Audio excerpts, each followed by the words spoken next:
Hello everyone, back to today's third video. So we're doing GavsWeatherVids Sunday Round-Up for today's third video.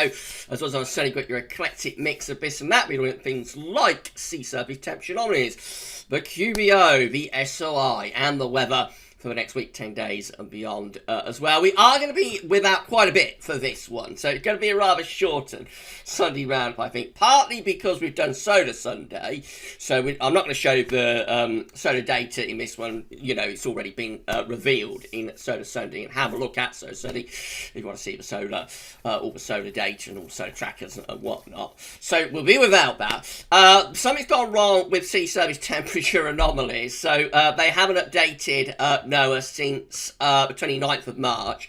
I will show you the chart from the 29th of March, but we can't do like the comparison from one week to another. And then, of course, because we're in BST, I can't show you things like the opposite of a table within the ECM ensembles, the Icelandic metals, because they won't update for another hour or so. so anything that I can't fit in to this video, I'll show you in the live stream, which will be like ECM data, really like the opposite of a table, the ECM ensembles, and the precipitation type forecast from tometeo.com. Actually, we'll be showing quite a bit of, precipitation forecast in the live stream type. It's going to be a mini snow watch kind of thing on Easter Sunday, which is a little bit different, a little bit unusual. I don't think we'll be doing many snow watch live streams on Easter Sunday, all that often. So a bit of a one-off sort of live stream. There will be some long-range data in there as well, of course, as it's a Sunday live stream. So that's the plan anyway.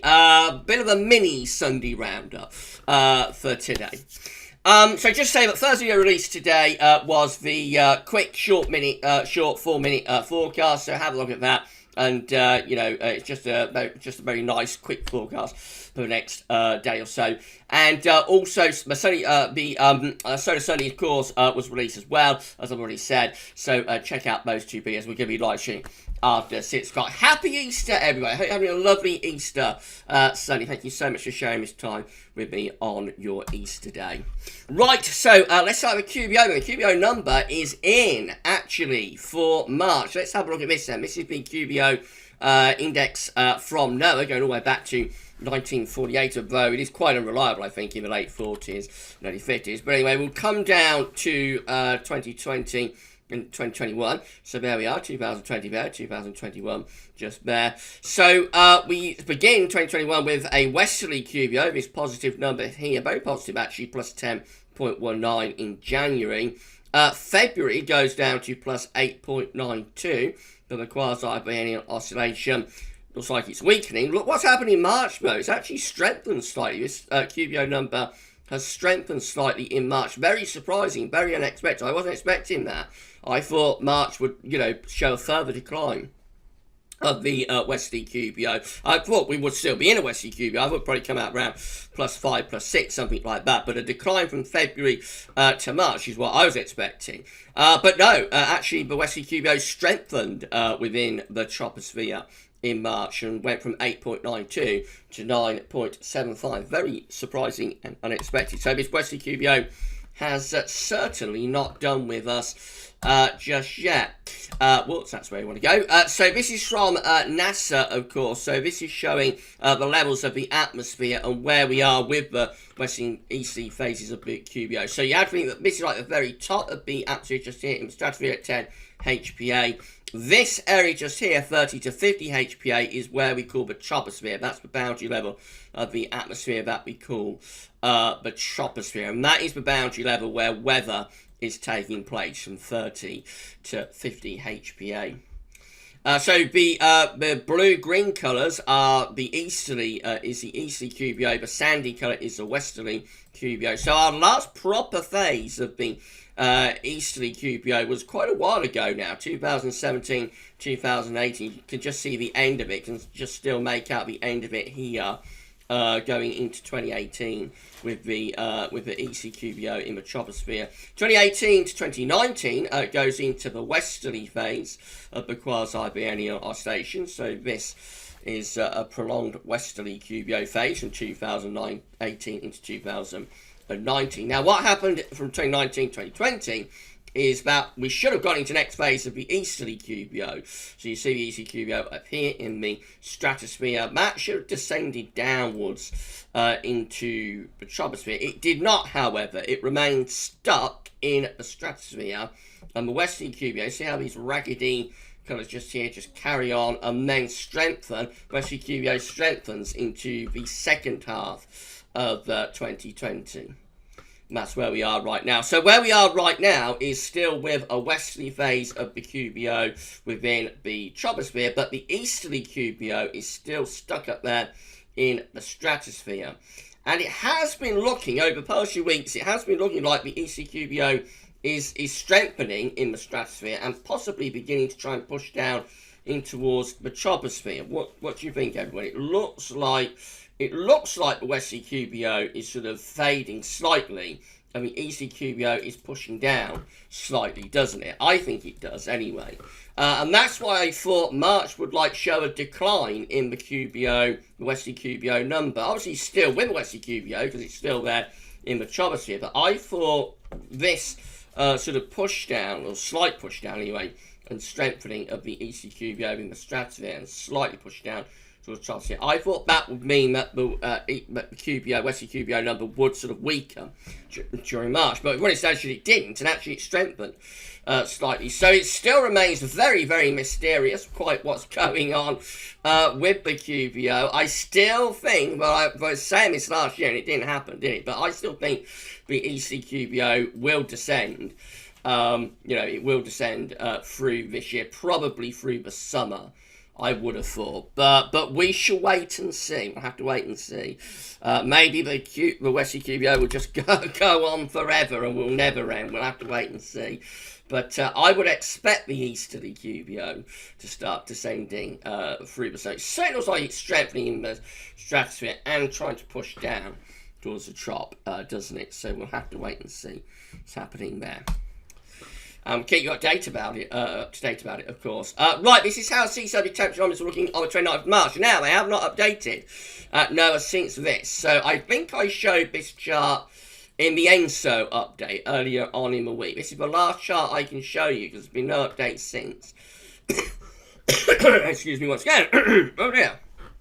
Excuse me, everybody. So I've got 3 areas of interest. Got the ENSO region just here, which is the equatorial Pacific Ocean, of course. Got the northern, northeastern Pacific over here, and then we've got the North Atlantic over there. We can't really do a comparison, as I say, because this hasn't updated for a few days. But as of the 29th of March, we've still got a signature for La Nina within the equatorial Pacific Ocean. We've got a cold northern, northeastern Pacific, and the North Atlantic was generally in quite a warm phase. That's how things were looking when we did the ENSO update, I think.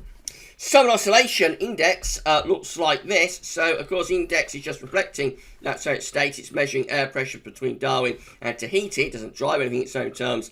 Just tells us what the atmosphere is doing. When the SY is in its positive phase, then the atmospheric setup will be reflective of La Nina. When the SY is in negative phase, the atmospheric setup will be reflective of El Nino. If we come down, you can see that we're trading positive and negative numbers, really, which is about what you'd expect when we're at ENSO neutral.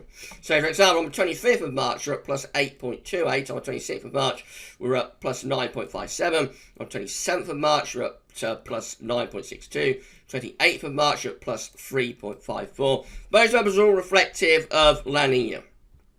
29th of March, we're at 0.62, which is kind of ENSO neutral, really. 30th of March, we're at plus 1.15. Then 31st of March goes negative, 6.75. 1st of April, negative again, minus 4.83. That's minus 6.75, by the way. 2nd of April, minus 9.59. 3rd of April, minus 3.27. Those numbers are all reflective of an atmospheric state that's kind of setting up an El Nino type pattern. And then 4th of April, we go positive again at plus 4.47. So trading negativity and positivity of the SY tells us the atmosphere is swinging between El Nino and La Nina type state. And that's exactly what you expect at this time of year as we go back to ENSO neutral condition, and we wait to see where we go for the next ENSO cycle, which will begin in the summer, of course. So ENSO neutral is about where we are, I think, and the SOI, the atmospheric state, is reflective of that. CFSV2 is forecasting that we're going to remain at ENSO neutral the rest of the year. So we've got our temperature numbers on the side, we've got our dates in month periods on the bottom of the chart. All important number, of course, is half a degree below average for La Nina, half a degree above average for El Nino. We start off around ENSO neutral with a black dash line. We see the black dash line dropping towards, just towards a La Nina, but still really within ENSO neutral, actually. So it's getting close to La Nina, half degree below average, but not quite there. ENSO neutral, just on the cool side, really is a prediction from CFSV2 for the rest of the year, and that takes us right the way up to January 2022. So on the cold side of ENSO neutral. This is how Eurasian snow cover and Arctic sea ice is looking. So still quite a lot of snow cover across northern Scandinavia and Russia, actually. So we're just pulling the snow line back from extreme west of Russia, like the Russian-European border. We're just pulling the snow line back from there. Most parts of Europe now are snow-free, except over sort of mountainous areas. The Alps, for example, still plenty of snow there, as you expect. Northern Scandinavia, northern Norway, Sweden, much of Finland, those areas have got quite a lot of snow cover still away from southern regions, and there's still quite a lot of Arctic sea ice as well, as you expect, as we are only just out of the peak of Arctic sea ice extent.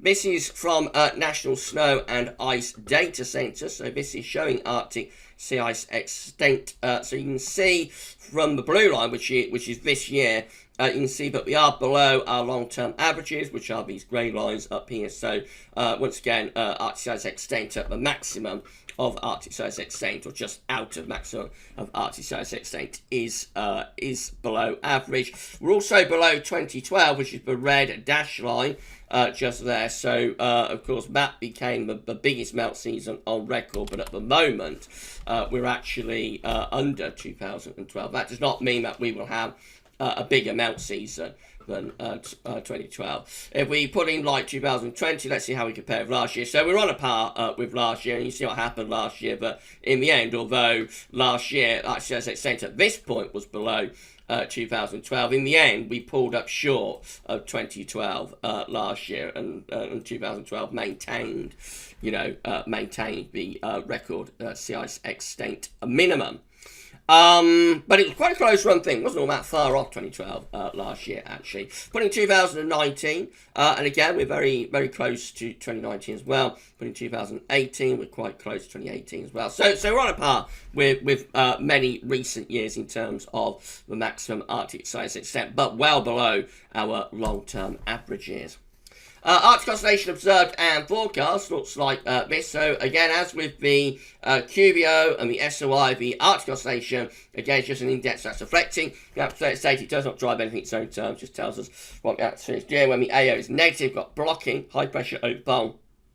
When the AO is positive, we've got low pressure over the pole. So through most of the winter, the Arctic oscillation, as we see from black dash line here, was in its negative phase up to the middle of February. We had a lot of blocking, then we flipped it, and the AO went positive into the second half of February as the winter suddenly got a lot milder, and we set up a westerly pattern. Through the spring, we've generally been in the positive phase of the AO as well, occasionally going down to neutral or weakly negative, but overall back into like a positive phase of the Arctic oscillation. Where we are right now is weakly positive with the AO. The GFS ensembles, the red lines here, forecasting that the Arctic oscillation will go weakly negative actually over the next week or so, and things will be getting a little bit cold as well over the next week or so here in the UK and across Western Europe as winds turn into north. Probably not lasting all that long. By the middle of April, looks like the AO is going back into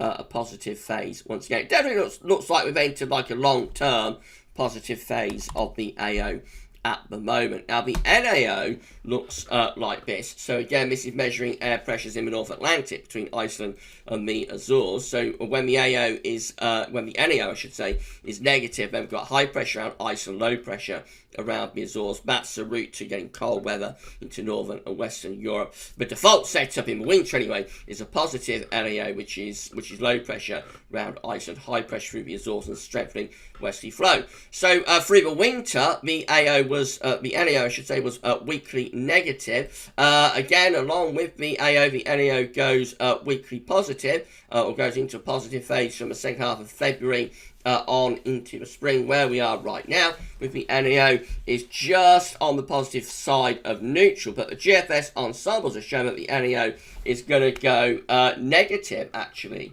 through much of the first half of April. Interesting that. So the NEO is going to be in a negative phase while the AO is going to be in a rather more positive type phase. So that's quite unusual. Normally it's the other way around. Normally it's the AO that goes negative and the NAO but remains stubbornly positive. But we're doing things a little bit differently this time. The upshot is probably going to be colder weather coming up in the next few days and possibly lasting for a while through the first half of April. Right, let's do some forecasts for you then. We're going to have a look at GFS, upper air temperature and precipitation ensembles for the next couple of weeks. The red line is the 30-year upper air temperature average for Powys in Wales today. This is a suggested location. If you would like to have your local town, city featured within this part of the video, then please let me know in the comments or email me at GavsWeatherVids@gmail.com, and we're happy to feature your local locality in this part of the video. Somebody in the comments yesterday was saying that they're fed up seeing London all the time, but you know, if you want to see other places, then just suggest where you would like to see, so yeah. But we're always happy to feature your local town or city in this part of the video. So we start off warmer than average at the moment, still hanging on to generally mild air temperatures, but the drop is coming. We're going back to winter overnight tonight into tomorrow. Air temperatures dropping down by 10, 858 grade, but it's very impressively cold for April. And then staying below average, not quite at that level, but staying colder than average really through the first week of April. Dates along the bottom of the chart, of course, into the second week of April and into the second half of April. Even then, the temperatures are struggling a little bit. There's quite a bit of scatter, so we do have some ensemble members that are going milder than average, but these ones down here are staying cooler or colder than average. So, I mean, we're probably going to see things getting less cold around the middle part of the month, perhaps getting milder, but certainly no sign of anything particularly warm, sustained warmth, no sign of that coming up for the time being. Precipitation-wise, going to be a lot of dry weather over the next few days, although there will be some showers with this northerly blast, and so do you have to think, particularly for northern areas actually, about risk of sleet and snow. Into the second week of April, on into the middle of the month, it looks like it's getting a little bit more unsettled then as well, so we may start to see things get a little bit less cold or milder, but we might start to bring in spells of rain from off the Atlantic as well. Temperature anomalies from the 4th to the 12th of April going to be colder than average. Look at that, very significantly below average with the temperature anomaly, not just for the UK, but for most parts of Europe. Actually, a really chilly week coming up from the 4th to the 12th of April, well below average. Precipitation anomalies from the 4th to the 12th going to be a little bit wetter than average for far north of Scotland. That could incorporate wintry weather as well, of course, sleet and snow. Drier than average for Ireland, England and Wales.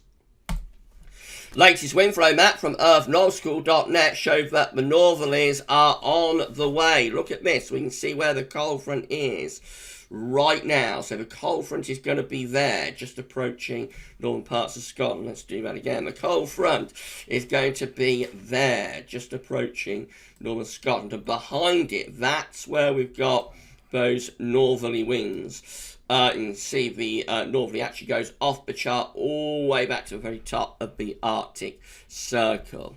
And that's on its way. That is on its way to us. We can actually roll up to the Arctic Circle, perhaps, with this. Yeah, so look how far north these northerly winds are originating from. All the way up here, right from the top of the pole, and moving down into Western Europe. That is a proper Arctic blast. It doesn't get more Arctic than that, really. That is originating almost from the very top of the North Pole there.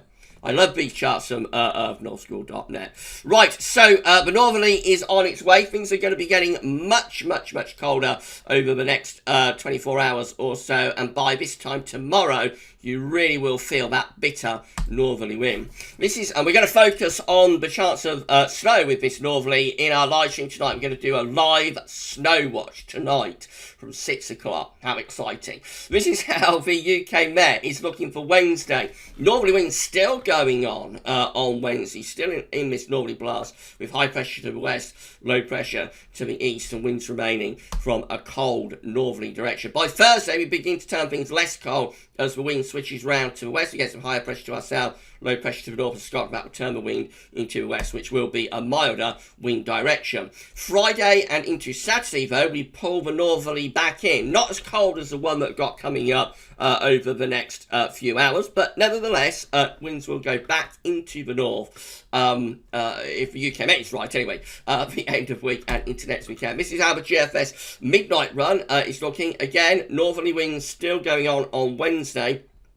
Then Thursday, we cut off the northerly, we turn things less cold or milder, but quite unsettled. Try to get wind back into the north again Friday into Saturday, so the GFS midnight run is also turning wind back into the north at the end of the week. It's not as cold as the coming northerly, but nevertheless, it is still quite a big northerly blast. So, but we've got basically minus 10 cells ISO coming back into the north of Scotland there next weekend. Northerly winds continue into next Sunday, 11th of April as well. And just stays generally quite cold right way up to day 10 actually. We get a bit of a ridge building in above the Atlantic, but that's quite a chilly ridge. And then the high pressure is pushing back northwards to Greenland again by day 10, 14th of April. Day 10, push high pressure back north to Greenland, and it looks like we're going to bring down another shot of northerly winds for the middle of April, minus 5 cells isoform coming back into the north of Scotland. Each of these normally should get progressively less severe the further on we go into April and into the spring, of course, because we are into a warming time of year. But nevertheless, it all looks pretty cold, doesn't it? Pretty chilly, even beyond day 10. This is 15th of April. Winds are back in from the north and from the northeast once again. And we keep things cold, really, generally, right the way up to the end of this GFS run. What eventually happens is it starts to build a ridge in from the east over Western Europe, which probably starts to turn things a little bit less cold. But even then, that could be quite chilly. That's as far as we get to for GFS, which is 20th of April. This is how the GM is looking again. Northerly winds, northerly blast goes on Wednesday. Look at that, minus 10 cells. Iceman still very much involved with this northerly blast on Wednesday. Thursday, we will start to turn things a little bit less cold through the second half next week. Low pressure threats to the north of Scotland. And so temperatures should lift up. There will be outbreaks of rain mixed in. Back into a bit of a northwesterly for Saturday. And then we go towards day 10. And it's all looking rather complicated at this point. But the upshot is that we don't quite pull wind back into the north with a GM as the GFS does. We finish up with some sort of ridge over Western Europe, probably telling us a little bit drier and maybe a little bit milder. ECM also has that northerly blast, yes, on Wednesday, continuing. So still very cold at 20, my 10 cells iceberg is still involved as late as Wednesday. Into Thursday and Friday, it begins to get a little bit less cold for a while anyway, but by Friday we're actually pulling wind back into the north again across Scotland. Whoops, no, you don't want to see that, do you? You want to see Bernie Keith from BBC Radio Northampton? You want to see the weather? So we pull the wind back into the north on Friday, and then we get higher pressure building in from off the Atlantic as we go through into the weekend. The wind turns into the west, and that should be a less cold wind direction. And then moving up towards day 10, we gradually start to lift the temperature up a little bit as this ridge begins to build across Western Europe. But to be honest, it's still, even then, probably looking a little bit on the chilly side, I would have thought. Quite a complicated pattern. But I think the GM and the ECM are shifting things towards a slightly less cold or milder direction by day 10, whereas the GFS wants to keep things cold really into the second half of April, or certainly very chilly in the second half of April. And yeah, so I'll have to wait and see how that all plays out. Last thing to look at is going to be the CFS V2 for May. I'll show you the CFS weeklies in the live stream, and I'll show you the uptime of tailing the ECM on samples in the live stream, and I'll show you the precipitation type forecast on the ECM midnight run as well in the live stream. All of those are going to be updating later on after I've finished the recording, I'm afraid, and that's just the joys of being in at British summertime. But I will show you CFS V2 700 millibar height anomaly for May. So it shows above average height sitting to our west and ridging into the UK, and that probably brings in a rather coolish sort of northeasterly type wind. So an anticyclonic signal for May, yes, but temperature's not particularly exciting, only around average at best. And precipitation-wise, I would have thought a dry sort of month is likely, with higher pressure sitting just out to our west and northwest. But yeah, it could be quite a cool sort of northeasterly, northerly type month based on that 700 millibar height only, which essentially is still sort of suggesting like a mid-Atlantic ridge type pattern, which is probably going to force the wind into the northeast. Right, if you enjoyed the video, please go and smash the like button. Make sure you subscribe to our channel. Thank you so much, everybody, for doing this. GavsWeatherVids. You'll be able to see future weather content if you do subscribe. Tell your friends, family, everybody else who subscribe. Thank you so much. And drop a comment. Let us know what you think about this and all of our videos. And that's it for today's Sunday Roundup. So don't forget to check out Solar Sunday on Easter Sunday.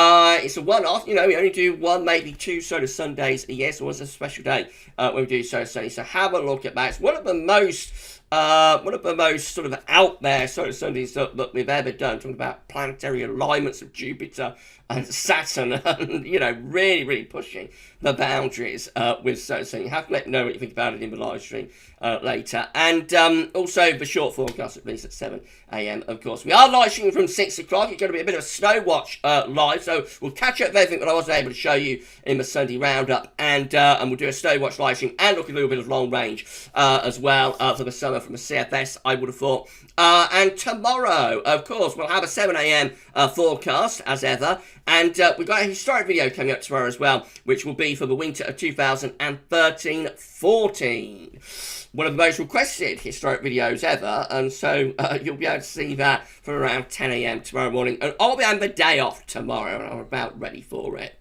Right, see you at 6 live, but for the Sunday Roundup, that's all for now, and thanks for watching.